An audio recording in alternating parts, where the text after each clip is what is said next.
Olá, alunos! Vamos iniciar nossa aula de hoje, então vamos começar com o português. Então vamos dar continuidade a essas aulas sobre pontuação, certo? Então vocês podem abrir o livro de vocês na página 41, ok? Então a gente hoje vai ver mais 3 tipos de pontuação. E aí encerra, certo, essas aulas sobre pontuações. Mas espero que vocês, estejam pelo menos aprendendo as pontuações, as que são mais necessárias, e comece já a utilizar para a gente poder estar praticando, certo? Então, lá na página 41, a gente vai falar sobre travessão, sobre parêntese e sobre aspas, certo? Então, o que é que diz cada uma dessas pontuações? Então, no travessão, diz lá, indica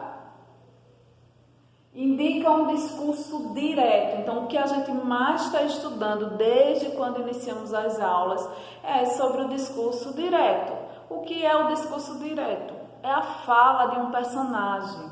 E normalmente a fala do personagem, quando vai se iniciar, então começa com 2 pontos, e o travessão, que é quando eles começam a própria fala. Então, como aqui já diz, indica um discurso direto, indica uma fala. Então aqui, ó, Vera disse, então já está se preparando para o que Vera vai dizer. Quando Vera começa a falar, aí a gente coloca o travessão.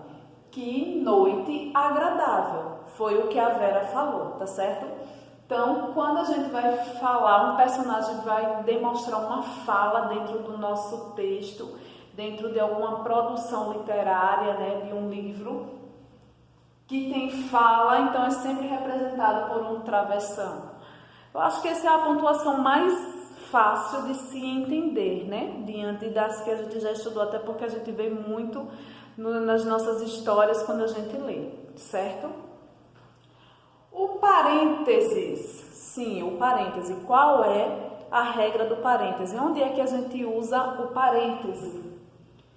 Ele serve para isolar um comentário ou fazer explicações. Isolar comentários ou fazer algum tipo de explicação, certo? Deixa eu vir para cá. Então, aqui exemplo. Olha a travessão. Indica que uma pessoa está falando lá dentro do nosso texto. Então, essa pessoa diz assim: eu gosto de todas as frutas vermelhas. Ela poderia parar aí? Poderia. Só que ela quis explicar alguma coisa. Então, quando ela foi explicar alguma coisa, ela preferiu fazer essa explicação dentro do parêntese, destacando dentro do parêntese. Então, ela explicou que ela gosta de frutas vermelhas, exceto cereja, certo? Então, essa parte aqui, que ela está explicando o motivo, dela não gostar de uma única fruta, ela colocou entre parênteses. A professora, mas se eu não quiser botar parênteses, se eu quiser botar uma vírgula que eu posso? Pode, gente. Certo? E isso daí, como eu já falei na primeira aula, isso depende muito do que vocês querem passar para as pessoas. Normalmente, quando a gente coloca alguma coisa dentro do parêntese em um texto, normalmente chama a atenção da gente já para aquele parêntese. Então, quando a gente quer fazer uma explicação onde chame a atenção de alguém, a gente coloca dentro do parêntese. Mas se a gente não quiser usar parêntese, poderia botar uma vírgula apenas.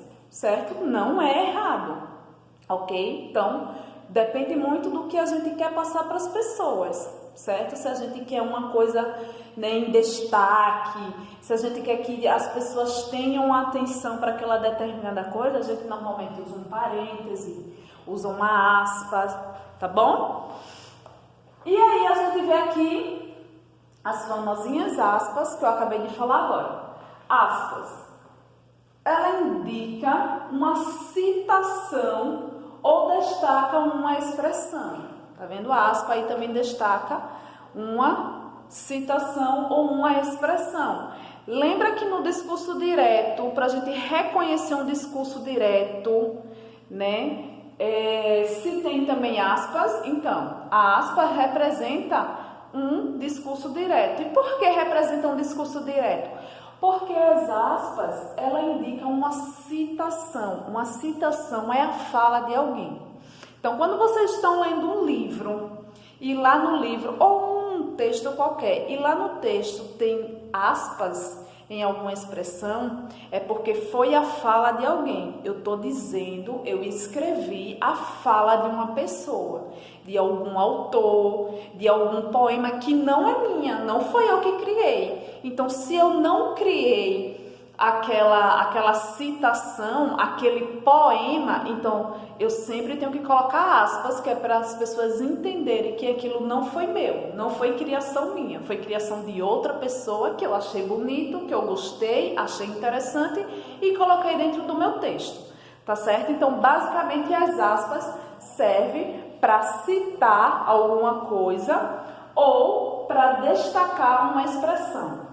Então, aqui, ó, as aspasinhas, propomos, aqui ó, só para explicar esses 3 pontos, tia, porque aqui no início tem esses 3 pontos, não entendi, é porque provavelmente a fala dessa pessoa era maior, então pegou só uma partezinha, então quando a gente pega só uma parte, a gente coloca esses 3 pontinhos que é para iniciar que tinha alguma coisa antes do que eu escrevi. Tá certo? Mas o nosso foco aqui vai ser a aspa. Então, aspas.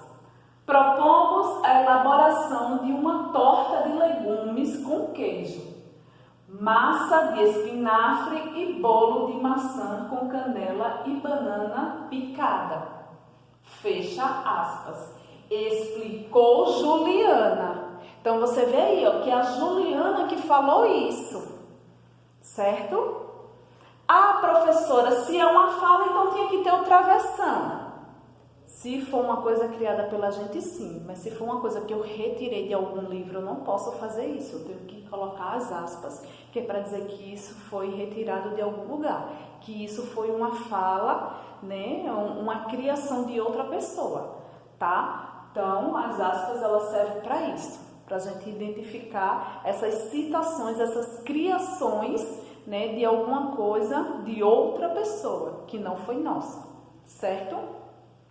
E, como eu falei, né, para destacar uma expressão, tá certo? Então, quando a gente quer destacar alguma coisa, a gente coloca aspas também, certo? Então, gente, basicamente foi essas, né? Essas 3 pontuações que a gente viu hoje, elas são mais fáceis da gente identificar, né? Mas, para a gente sempre estar colocando ela em prática, para a gente lembrar dela, a gente precisa estar colocando ela em prática, sempre estar utilizando de alguma forma, ok? Então, pontuação a gente só vai saber usar usando, não tem outra forma de fazer a não ser essa. Então, vocês precisam sempre estar praticando, mesmo que erre, mas sempre estar lá tentando utilizá-las de alguma forma para vocês conseguirem memorizar, e vocês vão ver que depois que vocês começarem a praticar e mesmo errando, no futuro vocês vão ver que é uma coisa simples, vai se tornar simples na vida de vocês, tá certo? Então, vamos fazer a atividade dessa página 41 e tenham bastante atenção na hora de responder. Basicamente, essa atividade é igual às outras de pontuação, onde vocês não vão precisar estar transcrevendo, né? Apenas colocar as pontuações nos lugares corretos. E aí, vocês vão trabalhar nessa atividade essas 3 pontuações que a gente viu agora. Tá bom? Então é isso, turma. Qualquer coisa pode me procurar. Tchau!